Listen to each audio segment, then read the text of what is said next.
Hi, I'm Wonga. and this is Star Wars Now. Thank you for joining us. Today we have our guests, You're the guest. podcast co-host Zachary Owen Turner. Loves Star Wars. Really does. This guy really loves Star Wars. The Force of Others, a Star Wars podcast.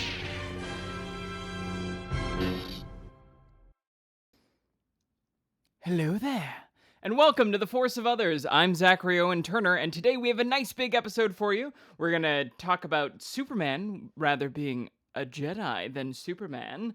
We're going to talk about Rian Johnson's movie trilogy, and then we're going to get into the comics and head into the Canon Comics Corner to review Legacy of Vader number 6 and Jedi Knights number 5. But before we get to all of that, I am once again solo. Matt might appear in the video here and there, but he is off doing life stuff and should be back either next week or the week after. So thank you for sticking around with us while it's just a little bit of me. But to continue with our normal episode format, we have a wonderful mailbag question. We're heading into the mailbag with Brian Lawson, who asks, what is your dream Star Wars cosplay? Now, if you don't know, I'm a little bit of a cosplayer myself. You know, you've seen my helmets on and off. The video, if you've seen it, I just showed for our podcast listeners, I just showed my Mandalorian helmet.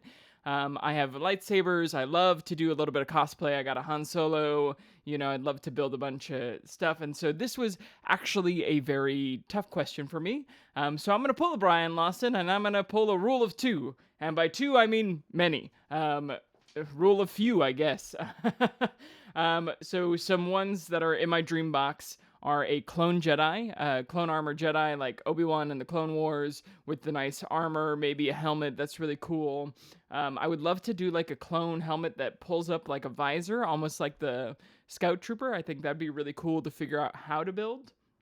I would also love to do a rebel pilot, but I want like a really good one. You know, sometimes the pilots cosplays can look a little cheap because, you know, you're either buying it from a cosplay thing or, you know, I just want like a really authentic flight jacket with the ribbing down the side.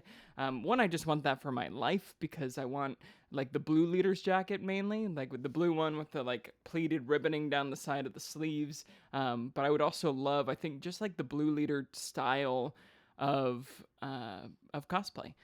I think that would be really cool. The next helmet I buy, when I eventually have money to buy helmets again, it will be a Rebel fighter pilot. Third and second to last option, I want to be a big Wookiee.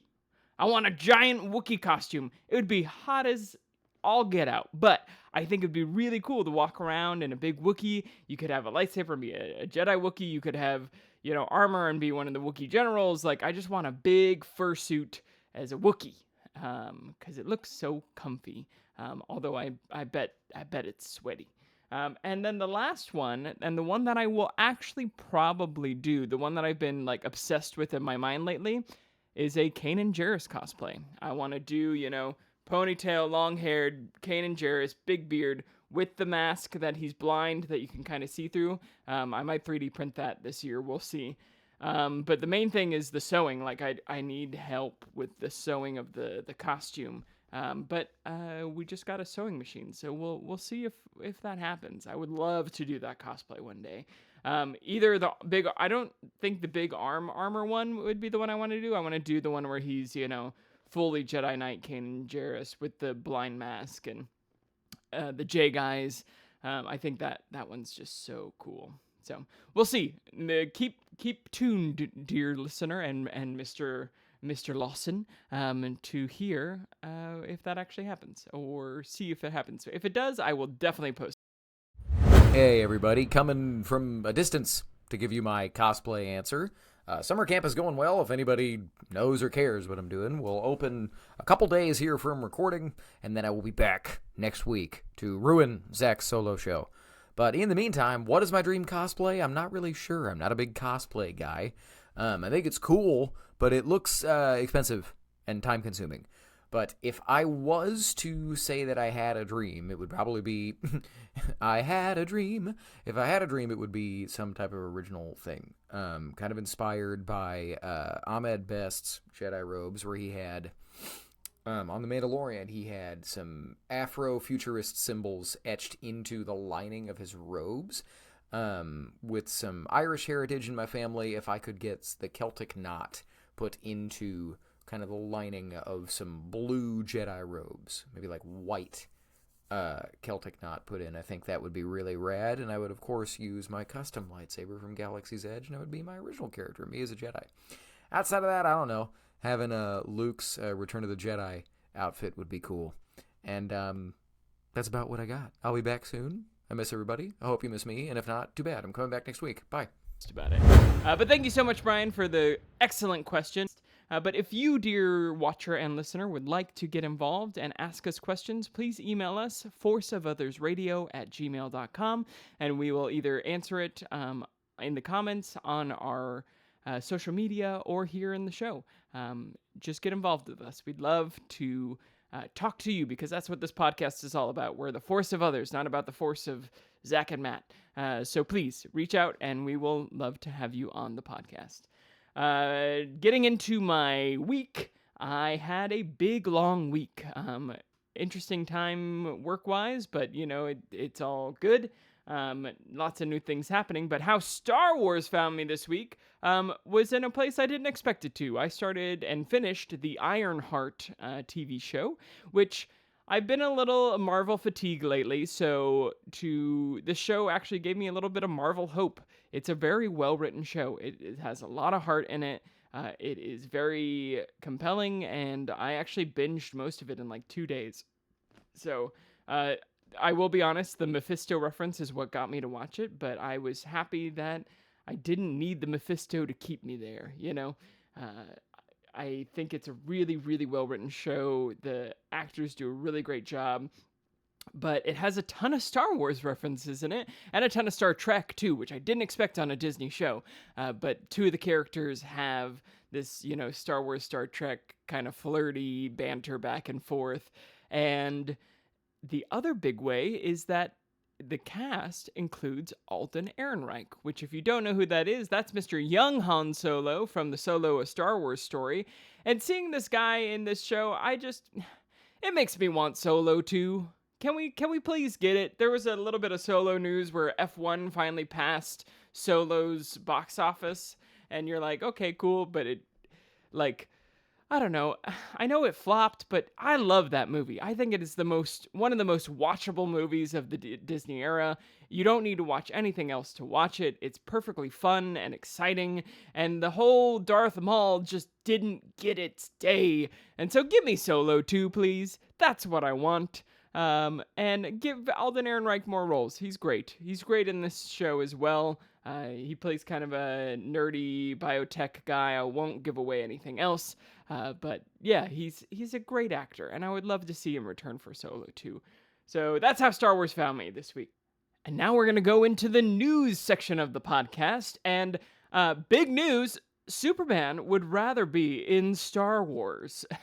So David Cornswet was in a bunch of interviews, and if you don't know, he's Superman. He's apparently great. Matt went and saw the movie, and I will insert his review here. I just saw Superman. Here's my spoiler-free review. This is arguably the most comic book movie ever made. For years now, since The Dark Knight and Iron Man, we have had comic book movies almost exclusively that either kind of make fun of the more silly, pulpy comic book elements, or they make the story so dark and gritty that they don't have to deal with any of that stuff. This is not that. This has all of the pulp, all of the silliness, all the absolutely insane things that you would expect from a comic book, but they did it on the big screen, and then they find a way to give you emotional moments within that story. And I think this is an absolutely fantastic foundation for a new superhero universe, and I cannot wait for more. Probably most importantly, this is a superhero movie that actually features superheroics. The heroes spend most of their time saving lives and not taking them.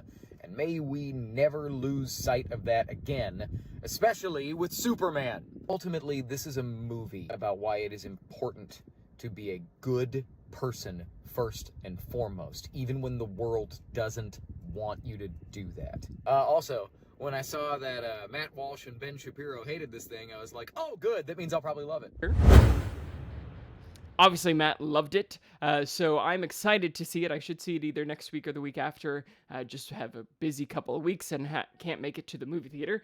But this dude is a bona fide Star Wars fan, and we've known it since he got cast because there was a viral video that went around of him in his car listening to the music that's in the trench run, doing it word for word, like everybody's word, not just Han Solo and Luke, but like the operator and everything. This dude is a bona fide Star Wars fan, and he did one of those lie detector interviews with him and Nicholas Hoult, and Nicholas Hoult asked him, given the choice to return as Superman in the sequels or be a Jedi Knight, which would you rather be? And he says he would rather be a Jedi Knight. Now, he does do a little bit of funny thing and talk about, yeah, it's money, I'm already in contract for Superman 2, so I can get more money from a Star Wars. But we know this dude is a big Star Wars fan, and his true fan heart comes out and goes, actually, I wouldn't want to be a Jedi Knight. I don't want to be a fighter pilot. He's apparently really into piloting and airplanes and all of that. He plays the air simulator a lot. In another interview I saw with when talking about what he games with, because he's a gamer as well. And I for one would love to see it. David Cornswet, huge fan. Get him in there. He's apparently a good actor. Haven't seen the movie yet, can't say, but from everything I've seen, he seems wonderful. And there's a Starfighter movie coming out soon, so I think you might need a second male lead or a buddy cop type movie. Get David in there, Him and Ryan Gosling together, I'd love to see it. If not, just get this man in a Star Wars movie or a Star Wars TV show. Give him his own show. Yeah, give Superman a show. He'd rather be a Jedi.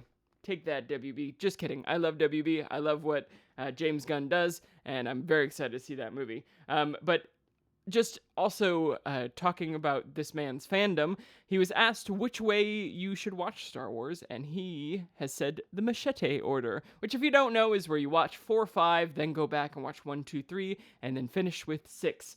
He says you preserve the twist of, spoiler alert, Darth Vader is his father, and then you watch 1 through 3 as a flashback, essentially.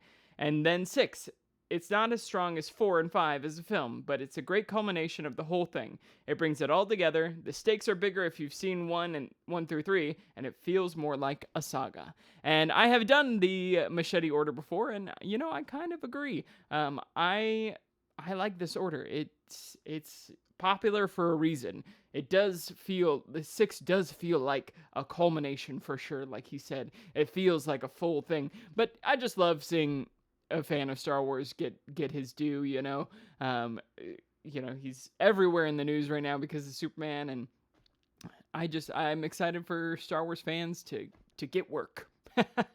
As far as the other news that we got, Rian Johnson did a interview with Rolling Stones and talked at length about his Star Wars experience. He talked about his trilogy, why it's not happening, and a little bit about the prequels and how much he hated them, which is a little bit of clickbaity, but we're going to get into it. So he has said that he is officially not working on the Star Wars trilogy. It was never fully written, and it was never fully outlined, but he did give an idea of what he had for the trilogy. He said, we had a great time working together, Kathleen Kennedy, and they said, let's keep doing it. And I said, great. I would kick around ideas with Kathleen Kennedy. The short version is Knives Out happened. I went off and made Knives Out and was off to the races, busy making murder mysteries. It's the sort of thing, down the line, there's an opportunity to do it, or something else in Star Wars, I would be thrilled. But right now, I'm doing my own stuff and pretty happy. So that's why his trilogy isn't happening. He's busy doing Knives Out, which is a wonderful set of movies so far. Excited for the third one to come out, which comes out on Netflix this fall. We don't have an official release date yet, I don't believe. But that's why it didn't happen.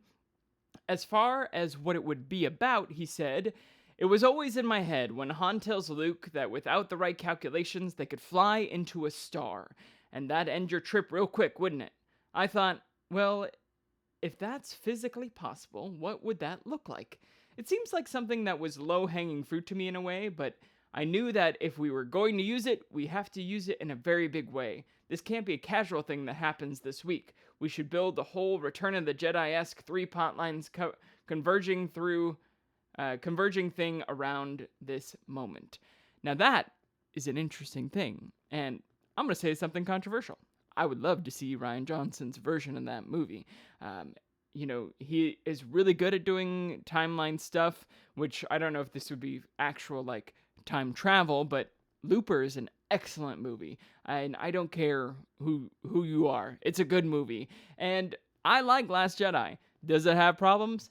Absolutely. But is it a good movie? Is it well directed? Absolutely. So yeah, give me this trilogy or this big movie event of going through a star. That sounds like something that would advance Star Wars lore, which one is what I want out of a new movie anyway, and would be visually very exciting. It would have that pulpy action sequence. But yeah, I would love to see that movie. What about you? Would you like to see it? Email us, get in the comments. And then the last thing he said was that he hated the prequels. I was in college when the prequels came out. He continued, my friends and I were prequel hate central. Everyone was ruthless at the time. Now Matt is going to be vindicated here, as he has always said, everybody hated the prequels back then. Now the prequels are embraced. I'm not saying that as a facsimile. Things will flip around in 20 years. You'll see. It's more that this push and pull and this hatred of stuff that seems new, this is all part of being a Star Wars fan. Culture war garbage aside, I think it's an essential part of... I think that essential part of it is a healthy part.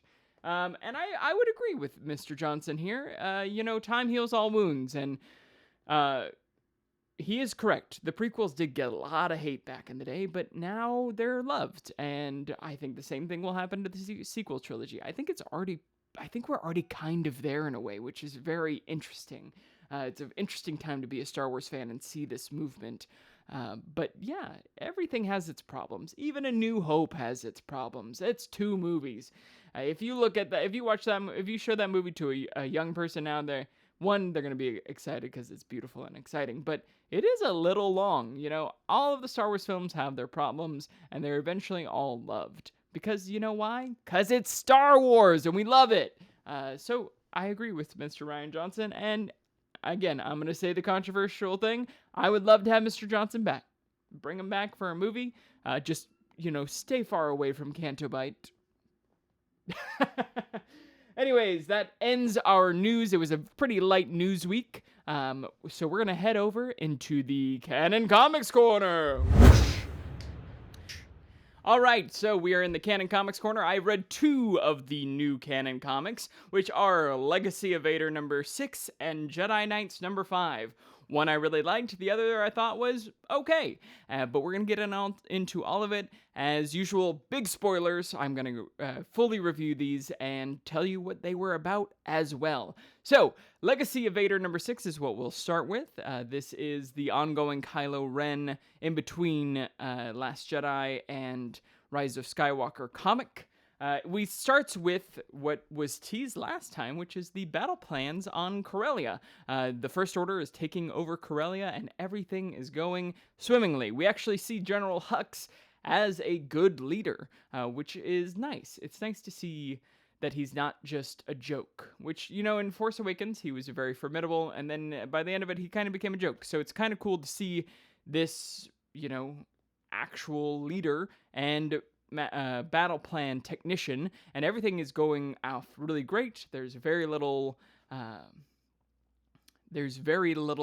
losses in life for the First Order, and he has a plan to take the central command center and siege it. And he does this big speech about there's no heroes in the First Order because we're all heroes. And then Kylo Ren comes out of nowhere with a big ship and says, "Everybody follow me," and then takes out the command center, and is the hero of the day. totally undermining General Hux, and you get the moment of Hux being angry at Kylo Ren, which kind of sets up what we see in the next movie.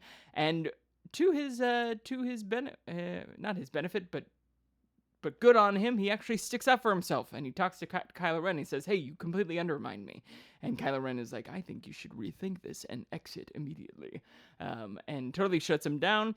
And then we get a call from Vinay, and Vinay has found a worthy opponent for Kylo Ren. And he goes to the planet of Lati on the mid-rim. And Lati is a snowy planet. It looks like a forest. We haven't, I don't think, gotten much of this planet before, but I might be wrong. If I am, get into the comics and the comments. Vinay tells of Vader defeating Jedi from moment one. We get a really nice flashback to Charles Soule's Darth Vader run of him fighting the Jedi, where he gets his lightsaber and going on the temple and all of that. And then he's like, "Okay, cool. I think you should come with me." And Vinay's like, "Actually, you got to do this one on your own. You got to hunt." Vader was into the hunt, so this is all on you. Kind of like prove yourself, you know? And he goes and goes to this bar where there's all the locals, goes up to the bartender and does the, what any D&D RPG adventure would do and be like, "Have you noticed anyone strange around town?" And the bartender's like, "Besides you?" And then Kylo Ren does the Kylo Ren thing and loses his temper and does the Jedi mind, not trick, but a force, where he's like, "Tell me everything that you know." And his lightsaber goes flying into the hands of an old woman who is a Thelan, which, if you don't know what the Thelan, they have it's the alien race with the kind of like spikes on the side of the head. It's what Jeki is in the Acolyte. And she says to leave them alone. And we get a little, then it ends on a cliffhanger of a fight between her and Kylo Ren. So, we still have not gotten to the Order 66 fight, Survivor, but this book did actually move the plot forward more, which I'm thankful for. It felt like a setup for a really cool next issue. I'm very excited about the next issue. I was excited about this issue because I thought the fight was going to happen this issue, but I get it.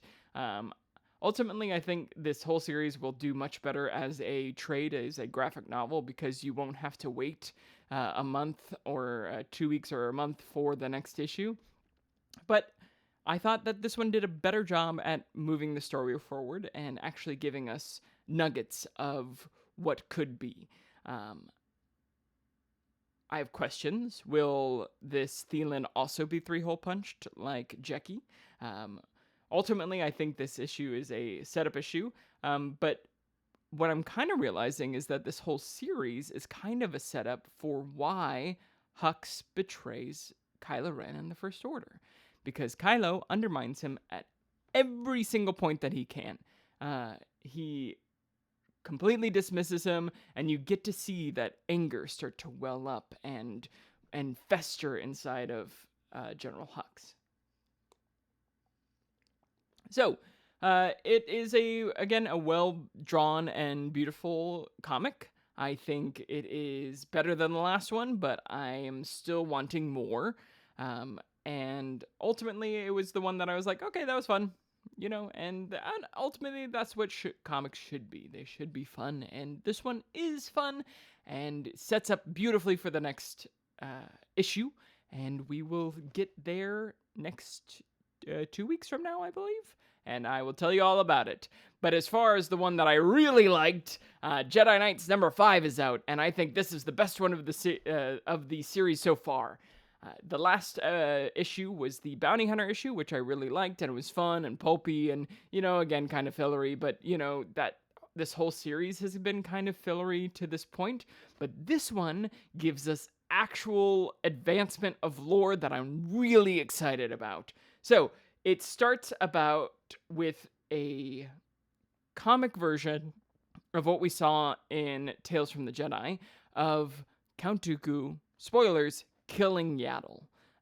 Yaddle, if you don't know, is the female Yoda species that's on the Jedi Council in Episode 1 and then disappears in Episode 2 and 3. So we have gotten canon on what happened to her, which is that she figured out that Dooku and Sidious were in league together, and Dooku, she goes to confront them, and Dooku kills her in cold blood.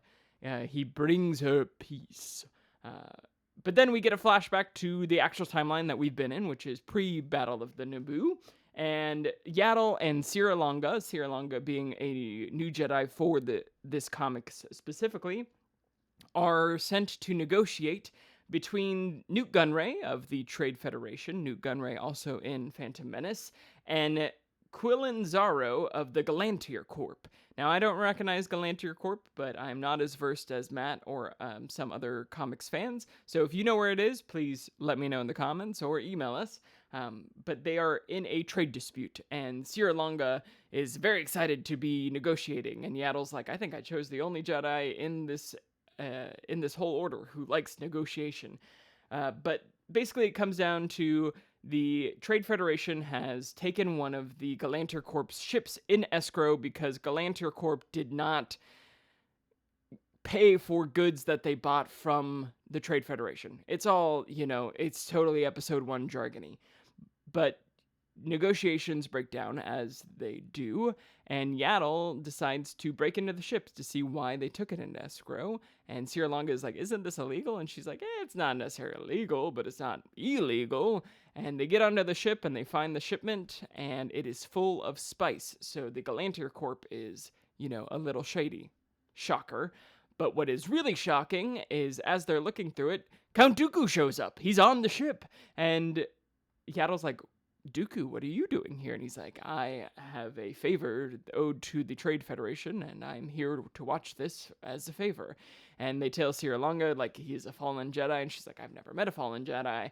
And then they get attacked by what I call the Powerpuff Wookiees, because there is a red one, a yellow one, and a blue one, I think. And it just reminded me of the Powerpuff Girls. I've never seen Wookiees in colored fur, which was super fun. And anytime you see a Wookiee that's a criminal, it's kind of fun. It's like Chrysanthemum, right? Yeah, it's not normal for the character because what we've been given is Chewbacca, the pillar of goodness. So to see Wookiee scoundrels is really fun. And they attack them and actually defeat Count Dooku and kidnap him.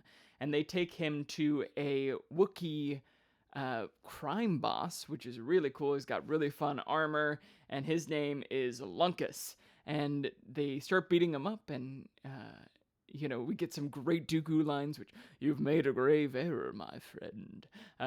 And basically they ask Dooku, why are you on there? Why are you doing this? And he says, I'm in league with someone who's in league with the Trade Federation. They need the Federation's help for something they're planning, so I'm helping them.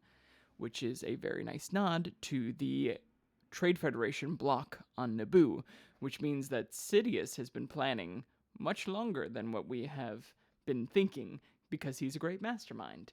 Dooku eventually gets fed up with it and force pulls his lightsaber through Blossom, the red Wookiee. That's not actually their name, but that's what I'm calling them. Through the chest of it, like force pulls it, super evil, and starts fighting. And then Yaddle and Sierra Longa show up to save him right when he's about to kill Lunkus, and Yaddle tells him this is not the Jedi way, and he, again, has another great mic drop, and he says, there are forces in the galaxy who do not share the Jedi's reluctance to do what is necessary, and talks about the end of the Jedi Order. And that is where it ends, and Yaddle talks about saving him is destiny, and that's why she goes to save him, because Sierra talks about it, and Dooku at the same time is talking about it's destiny that these Wookiees will die. And it's a very nice, tightly wrapped bow of an episode, and I really loved it. I don't know why I liked it so much more than the Kylo Ren comic, because I really love Charles Soule, but I did. It was more pulpy. It felt more Star Wars. Things happened, action happened, it moved, it told the story in a complete issue. Like, if this was the only issue I was picking up of this entire run, I'd be like, cool, yeah, I'll check out the rest. It's better than issue 3, which was all filler, because this series has also had filler.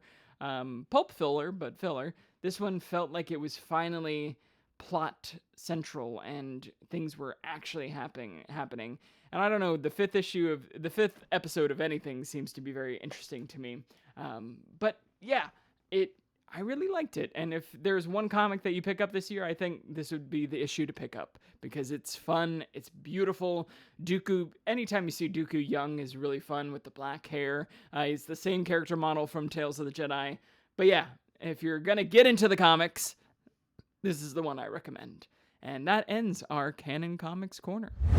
And I have a surprise guest for the podcast. Kai is back, and we're going to play 2 games. We're going to play This or That, Creature Edition, and she's going to blind rank Ralph McQuarrie Art.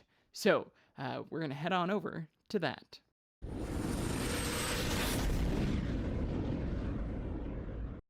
I'm Kai, and I'm here to bless all of your lives with my takes on whatever the heck it is that this guy, Zachary Owen Turner, has set up for me. And welcome back to the podcast, Kai. So we're going to play some games. We have 2 games for you. The first one, I know that you love fantasy art, and so I have set up, after our trip to Frank Frazetta, I thought, who is the fantasy concept artist for Star Wars? It is Ralph McQuarrie. So I have grabbed 5 Ralph McQuarrie original concept arts, and you're going to blind rank them 1 through 5. Now, once you have put something into a slot, it can't change. So you only have, the first time you look at it, after that, you can't move it. So if you're like, cool, this one's number 4, and then something comes later that is, or like this one's number 1, and then something later that comes in, they're like, oh, I actually want this number 1. You can't change it. But I know the guy who does this stuff in post, so you could move it if I asked you really nicely. Okay, Nope, got That's it. not how the game works. Ralph McQuarrie? Ralph McQuarrie. Ralph McQuarrie. Well, listen, Ralph McQuarrie, dead or alive? I think unfortunately passed away, although no one can hear me now. I think unfortunately passed away. I won. Hold the mic, you gotta move it. I won rock, paper, scissors to hold the mic, so sorry about that. Ralph McQuarrie, Ralph McQuarrie. dead. Most likely, yes. If so, rest in peace and paint, my friend. He better be really good because I really like Frank Frazetta, and I think it's crazy that Frank Frazetta hasn't done anything for Star Wars. Yeah. So, shame. Also, rest in peace and paint. All right. Are you ready to do this? Mm-hmm. I guess I'll hand you the microphone even though I won rock, paper, scissors. Well, you got to hold it at the start. So, we're going to do it. So, remember, you have 1 through 5. All right. So, the first piece of art is the concept art for the Wampa. That's a scary looking. Excuse me. That's a really scary looking creature right there. Also, I like that the what is this here again? That's a tauntaun. The tauntaun. I love the tauntaun. I love that the tauntaun is looking straight into your soul, even though its fucking guts have been ripped out of its throat here. I like there's not a ton of blood. The snow is impeccable. This is very reminiscent of like a polar bear. I don't know what else is out there that's covered in white fur, but like polar bear kills another polar bear kind of vibe. A penguin? No, not a penguin. I don't think we could compare a tauntaun to a penguin. Like a moose, an albino moose just wandered up into that deep of the Arctic and the. Anyway, no, I'm loving this, both of the stairs and both these. This is some scary stuff right here. I am loving what I'm seeing. Absolutely terrified. Great shadow work, great color balance. All the tones are working really well together. I'm liking the grimy orange colors on this guy. Ripped. Absolutely ripped. Like, do they sleep upside down? Like, what is up here? Sasquatch ain't got nothing on the Wampa. Sasquatch decided to mate with a polar bear, and we have the Wampa, I think is what happened. That's what this artist is telling me. But yeah, this is a beautiful painting. Excellent. So where does it rank 1 through 5? On your ranking so far. You know, I'm going to give this one a solid 3. This is a quality painting. So it's not 1 through 5 stars, but you want it at slot 3 for your top 5. Yes. Are we ranking or slots? You're slotting it in. Okay, sorry, because you said ranking. But yeah, this is number 3. Yeah, so it's a blind ranking. So out of the 5 that you haven't seen so far, This is number 3. So number 3 is Wampa. Are you ready for the next art? Yeah, let's do it. All right, so this is the original design for C-3PO and R2. This is a very famous painting for Ralph McQuarrie, on Tatooine. Very different work. Did this come before the Tauntaun? Yes. Yeah, it's very different work here. I'm trying to see if this is is this gouache? This is looking like gouache to me. But also we have some color pencil action on here. I have no clue if you'll go back and confirm this in the future or not. Like, really, this person knows what to do when it comes to the stare on the eyeballs here. What was interesting about Frank Frazetta is that Frank Frazetta really did not really do much with the eyes, but it made it really impactful. These stare into my soul, even though they're just pinholes. Very spooky stuff. This is a spooky C-3PO. But also the mouth is kind of interesting. Very, like, the humanistic hands. Great hands, this person is really good at doing hands. I'm going to give this one a 2 because although I love gouache and I do love a good, graphite or mixed media piece, I'm not liking how obvious that pencil shading is on the mountain in the back there. It kind of takes away from the dimension of the piece, and it almost takes away from C-3PO, that guy. Now, question. So 1 was supposed to be best, 5 is worst. Do you still want this at slot 2, or are you thinking slot 4? I lied, and why is the rules like that? Because in my brain, 5 is better, 1 is worse. So the person doing the editing is making the rules change, right? Okay, yeah, we're going to flip it. So now 5 is 5-star, 1 is the worst, and this will be 2. Perfect. And I'll do a little, switcheroo graphic there for you. Oh, great. Thank you. That's exactly what I wanted. So yeah, this is a 2, which means it's less than the 3 that I voted before, and that's mostly because the background here, the mountains, is just kind of because you have such a detailed little droid in the background, and then you have this graphite here. If this person's still alive, I'm so sorry if you ever see this. You're so wonderful. If you're dead, again, rest in pain. And if you're a fan of this artist, feel free to rip me up in comments because it's engagement anyway. Alrighty, so the next one we have is the original Luke Starkiller versus Darth Vader. Okay, I'm really glad that I put the Wampa painting at a 3 because it's a very clearly very unique piece in comparison to some of these other pieces.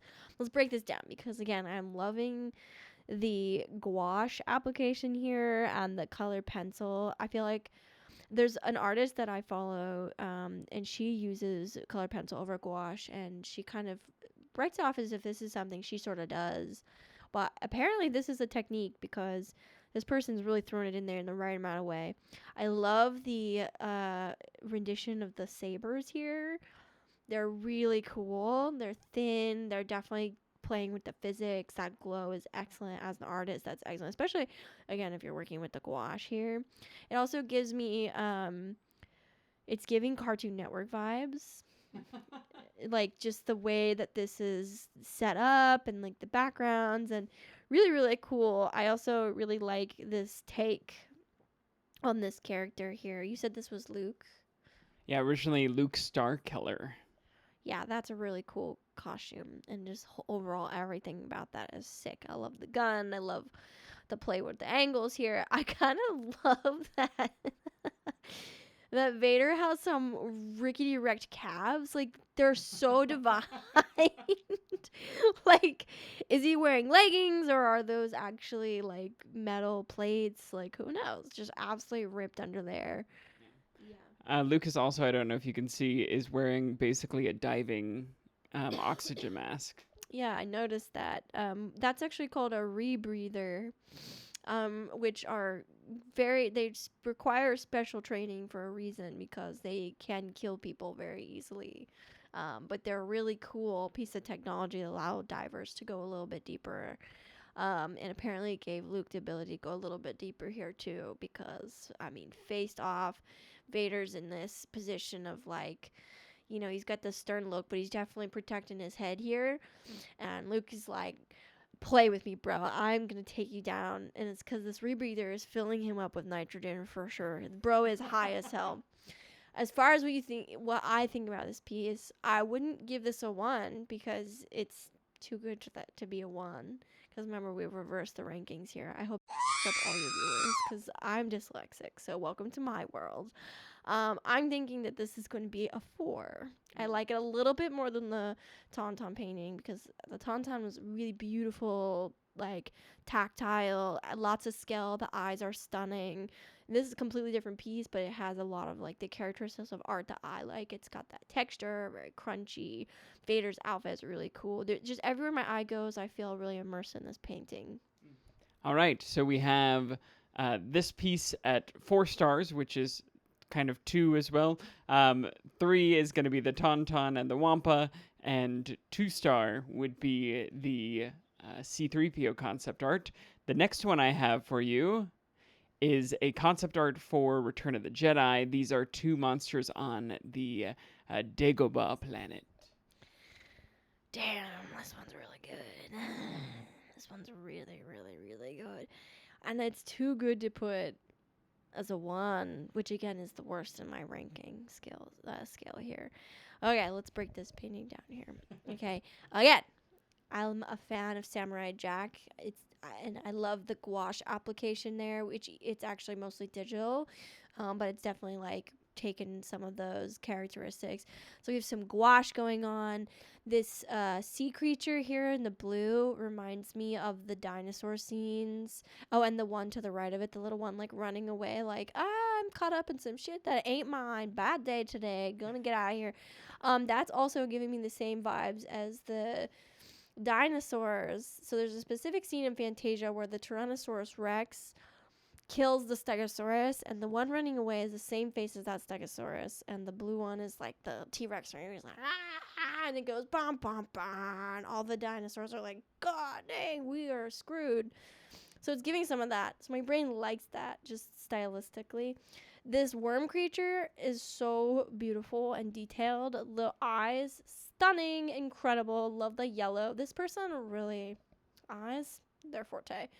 The background is really cool. I like that it's sort of like this like Everglade, giant like trees in the Everglade kind of marsh situation. This is Yoda's planet. Yoda, no wonder Yoda's a G. Okay, this is some crazy looking stuff happening here. The water is absolutely stunning. You can definitely see the skill there in the gouache. I also love this like mist. So technically, the technicality of this painting, amazing. The characters are amazing. Like you can see where this creature's jaw clearly has like, it can open up wider or, smaller. I almost feel like it could talk into a language. It's like it's gonna look at me and like say something to me. Really cool painting. Really like this one. Man, I'm so scared because you're probably gonna show me something really cool in the next one. And is this my number 5 or is this my number 1? You should put an ad right here so people have to stay tuned. You heard it. If you want to sponsor this video, let me know. I really like this one. Here's what I think this is going to be a number 5. And here's why. Because I think that this ties together all of the qualities of the 3 and the 4. It's a really nice painting. Oh, I'm so scared on what's going to be I just want to make sure it was there. the next one. Alrighty, so with that being, wait, you said number 5 is your top? That's the top. Cool. So that was your favorite. So your least favorite art piece of Ralph McQuarrie's that I'm showing you today is If it's Yoda, I'm gonna freak out. It's not Yoda. It's the original crew all together of the original Star Wars. I'm happy with my decision. Here's why. Can I tell you who's who? Yes. So this is Han and Luke basically combined. That's Leia.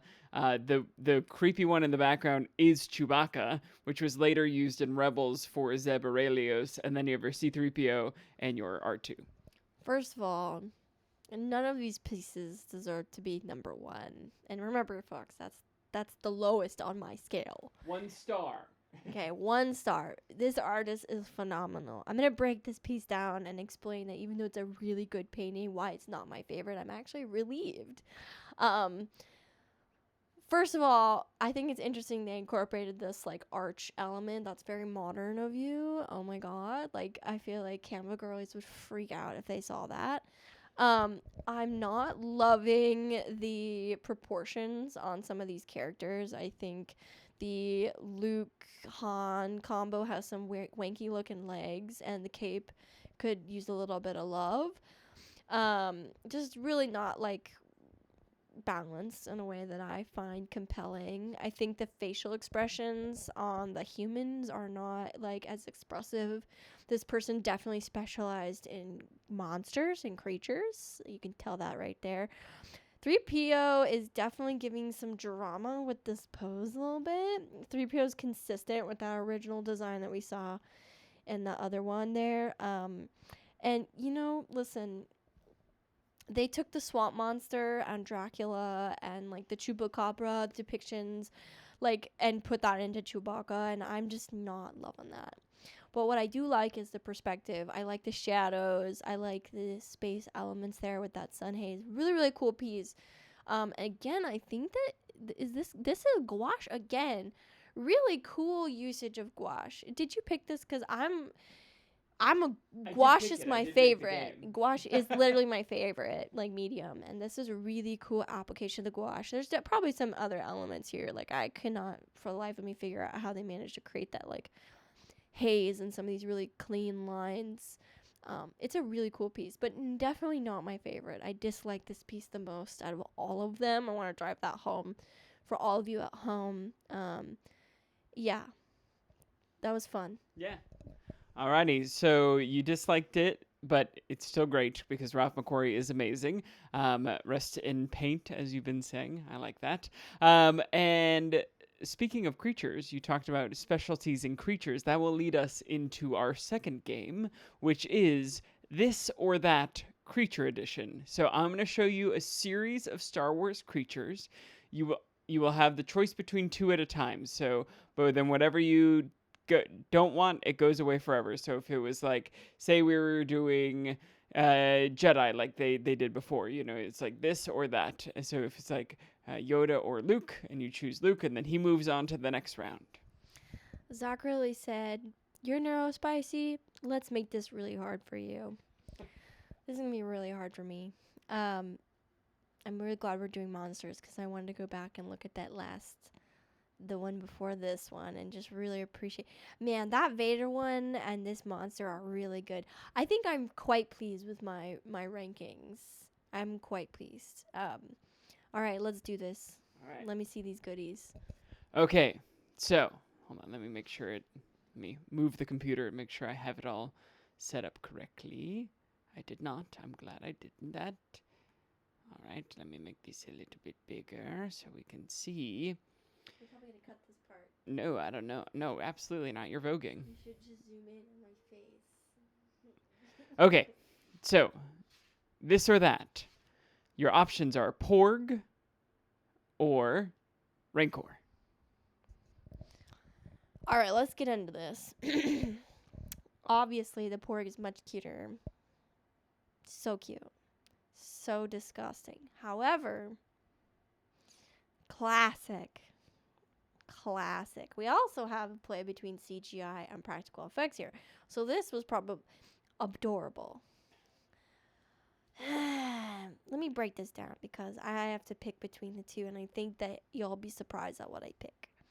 So we're swiping left, right, on Yes. one, and right Yeah, it's on like the a other. dating profile. Yeah, and then we're averaging to my favorite. Okay. There are like 12 of these, just so you know. Fun. Okay. I don't have to say when I'm I can You don't rank have to them say at why, the you end. can just do, yeah. Okay, so I understand.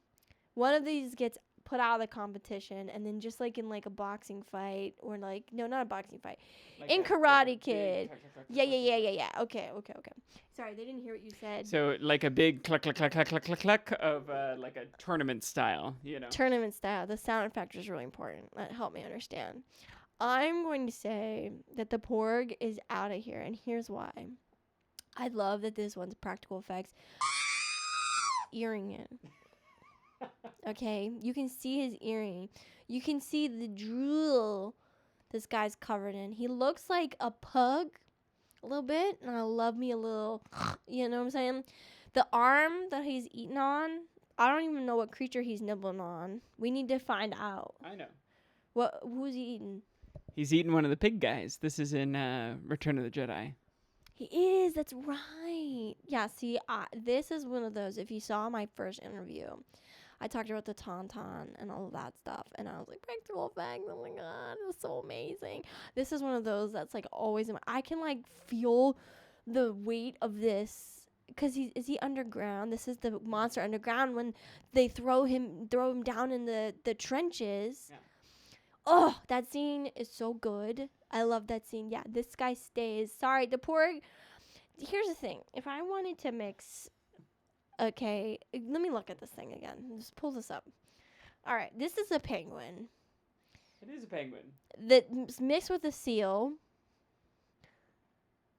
That has. It's also, is it a rabbit? Is it a cat? It's some little, like, mousy.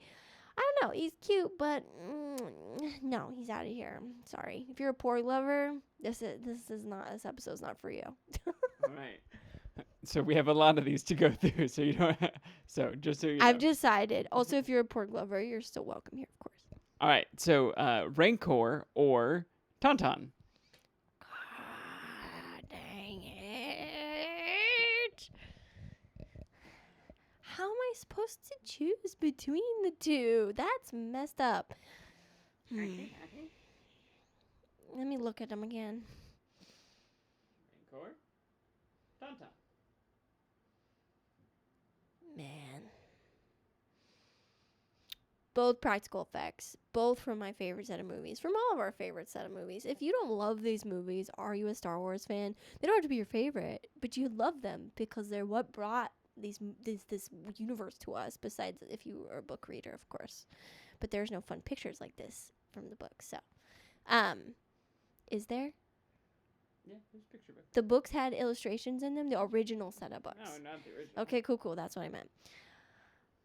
This is hard. I mean, so great. Like, the eyes on this are so human, so real. It almost makes you feel even more terrible that its guts are going to get spilled out here shortly, and Luke is going to be put inside this creature's body to survive from frostbite.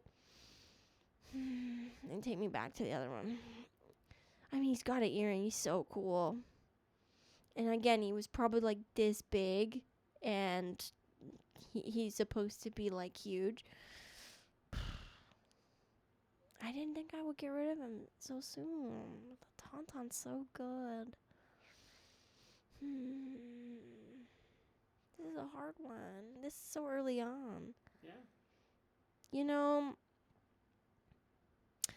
Here's what the decision is. You said it's going to be about monsters, and I'm just getting rid of everybody's cutesy favorites because I love monsters. We're going to keep that guy. We're going to keep the spooky Rancor. Yep, Rancor stays.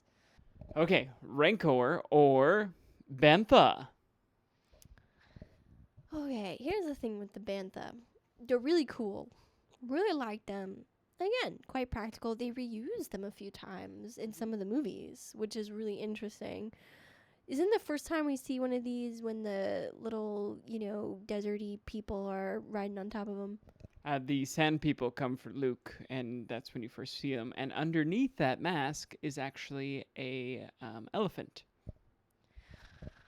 All right, I'm a vegan, so this one that he's showing me a picture of currently is not the real practical effect one, is it? I don't know. That one's looking a little CGI'd, but I don't know. It also has a bit of hair.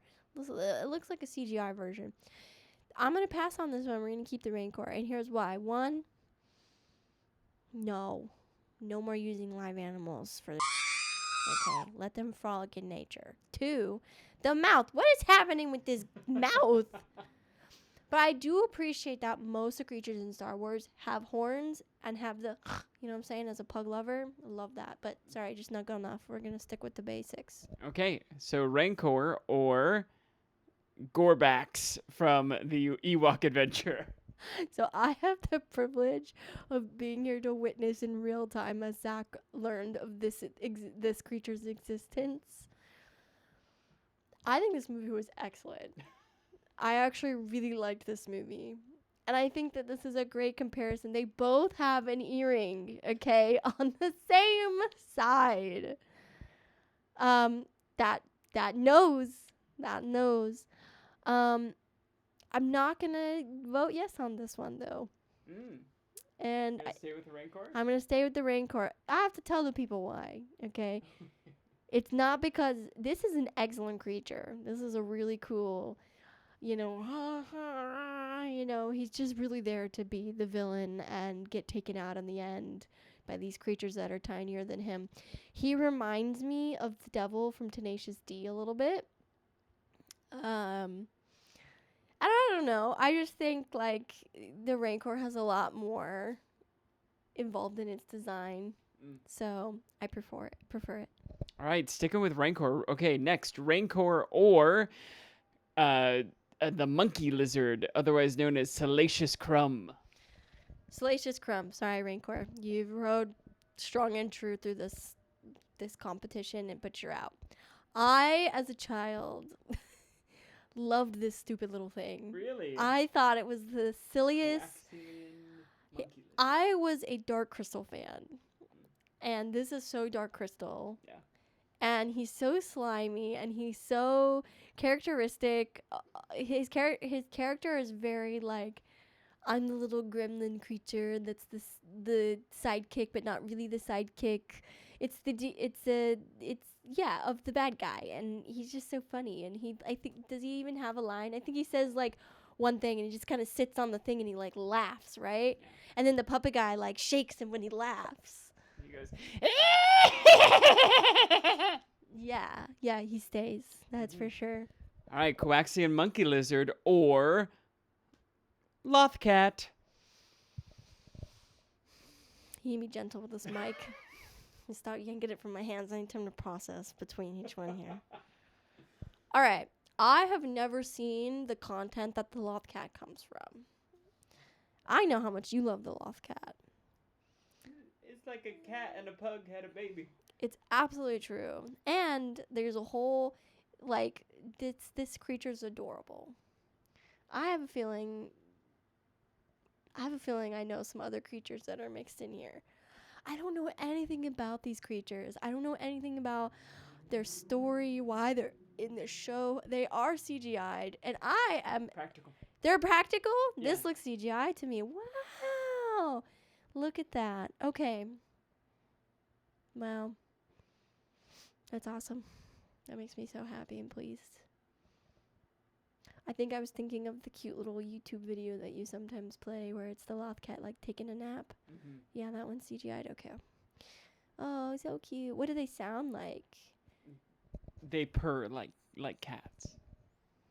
I feel like I'd be hated by the entire Star Wars community if I picked the other creature over this one.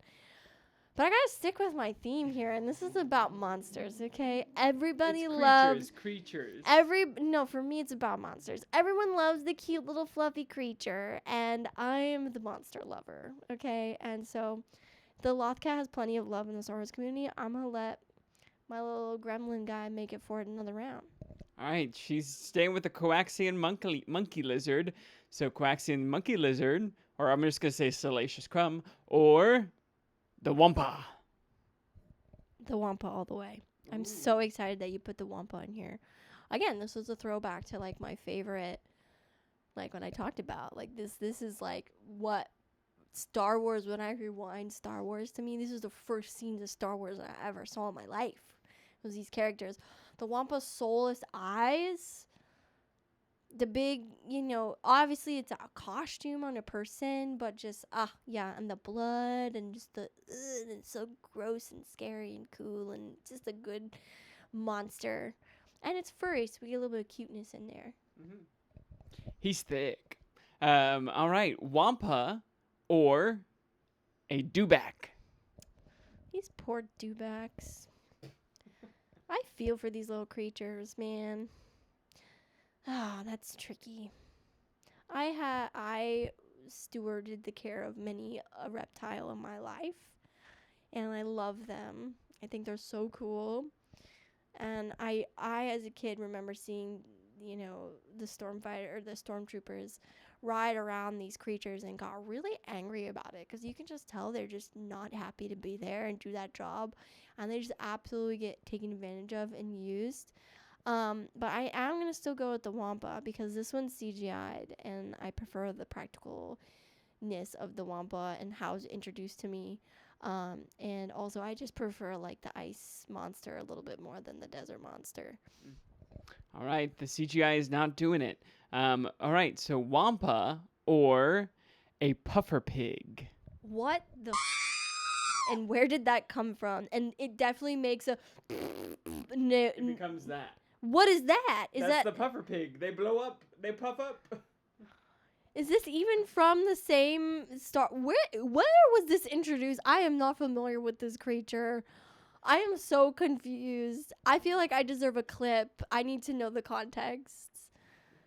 All right, we're going to pause and we're going to come back after she's seen what a puffer pig is. But puffer pig, for those of you who don't know, comes from Star Wars Rebels, and one of my favorite creatures. Let me pull up a video so you can see what a puffer pig is. So much pressure to vote for one of his favorite creatures. No pressure. No pressure at all.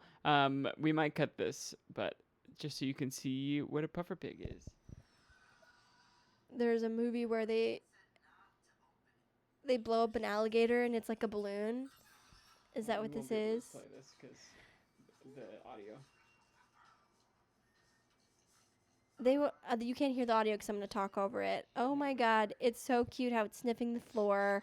Oh, it squeals. Oh, poor baby. Oh no, it's gonna run away and create chaos. Oh, it makes farty noises while it runs. Oh, that's so sad. That reminds me of my grandma when she would walk and she would do. Look at him, so scared. Oh my god, poor baby. Yes, what a chaos machine. Oh no, what a cutie baby. And it just started the war. What happens after this? What happens to the little baby? Does he survive? The puffer pigs do survive, but they blow up. They're puffer. They puffer pig. I'm so stressed out for the well-being of that puffer pig in that clip. I guess I'm going to have to watch the show. Look at how cute. He's actually quite cute. How am I supposed to choose that over the Wampa, though? I'm sticking with the Wampa. All right, sticking with the Wampa. Sorry, puffer pig. All right, Wampa or the Zillo Beast. For context, this is from Clone Wars. It is giant. It's their version of Godzilla. This thing is sick as hell, okay? The spine on... Excuse me, you're going to have to bleep me a lot. I'm an adult, okay, kids? How many arms does this thing have? Does it have a back arm? Like an arm on its... in between its two shoulders? Yep. The face is really cool. It's very centipede-like. The feet, though... I don't love the feet. And I'm trying to decide if that's because of the style that this is done in, because this isn't part of the animated series that kind of had that, like, chunky digital feel. This would actually look so sick as CGI. I don't think I would want this one as a practical monster, and I think that speaks volumes on what this art form of digital media, like, opens up for creative. It allows you to, oh my god, look at that thing. Yeah, this is the picture you should have showed me. Wow, he's so cool. Love his face. Really present monster in that shot. I love that they gave that. You have to show the shot that. No, go back. I'll save it. Yeah, you'll have to show that really cool shot with the glowing eyes and just the. What a cool creature. So not just some. Oh, and he looks so used and abused there. Mm-hmm. Oh, you have to show that one and the one where he looks so used and abused. I'm sorry, the Wampa's out. I like this guy. All right, and I think this brings us to our last this or that. The Zillo Beast or... Hold on. What? Drum roll. No. or Oh, I know. the Rathtar. I knew it was gonna be the Raptor. I'm an animal lover. I'm a monster lover. I love the ocean. This sucker has tentacles, every kind of tentacle. Um, Obviously, I'm going to choose this as my number one. Oh. Um, She's a fan. I'm a fan. And I've also voted that we have merch with this creature on it in some shape or form. So stay tuned because I'm going to campaign to make that happen. Yeah, I love this creature. It's disgusting looking. Look at these, like, are those eyes? Are they pimples? Are they both? Are they, the tentacles are really, really fun. It looks like it can just do absolute mass destruction. It has the weird linky, like, movements of the previous monster and like the big size. It's also just a ridiculous looking thing, but to me also looks the most realistic on, like, when I think about going into deep space and entering a planet, or honestly, this motherfucker could probably be just floating around in space. Like, you could just be minding your own business, fly into the mouth of one of these suckers, and be completely, like, clueless as to the fact that you're just cruising into a whole bunch of your death. But also, it could totally be on a planet. And that's why I like, the more practical monsters from the beginning, too, because they feel real, right? Like, it's, like, tricking my brain. This is CGI, but it combines elements of real creatures that I'm familiar with, like the squid-like mouth and, the teeth. It just feels like a monster that I can really, my brain can freak out about because that looks so real to me. That looks like something that makes me scared to go into the ocean, even though the ocean does have creatures like this. But it makes me scared that that could also be possibly lurking down there. It's just so real, and that's why I like it. All right, so last question. So Rathtar wins your this or that. Is there any, as a loser's gauntlet, between the Rathtar that you think would overtake the Rathtar?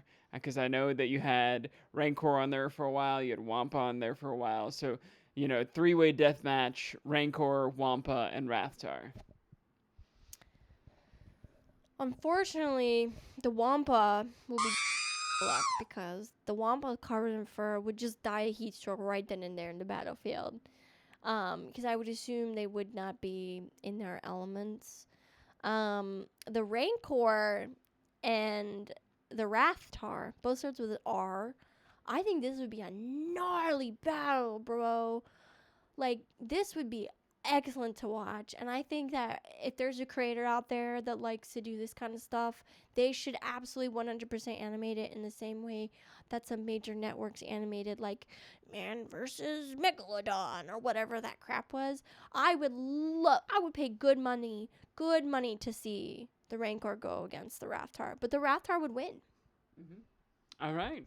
Well, thank you for coming on the show again. Thank you for playing with us. Is there anything you would like to tell our dear listeners before we send it on back to me? I bet you've been looking at my fancy t-shirt this whole time. Ooh. Ah. It also has a massive applique on the back that says the exact same thing. There's also an embroidered version, which is actually my version, but this is the one that I was able to find for the show. If you want one of these bad boys like yours, like mine for yourself, they have a website, and you should totally buy merch from them and support the podcast. Link in the doobly-doo. Yeah, in the doobly-doo. I like that word. Mm-hmm. That's all I have to say, and may the force be with you. All right, and we're going to send it back to me. And thank you, Kai, for being on the podcast.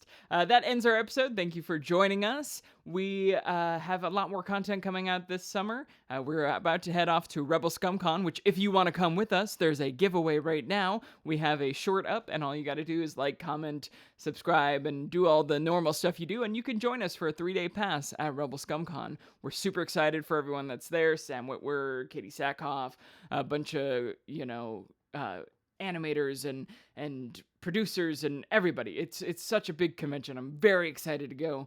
But we are announcing our giveaway on the 24th.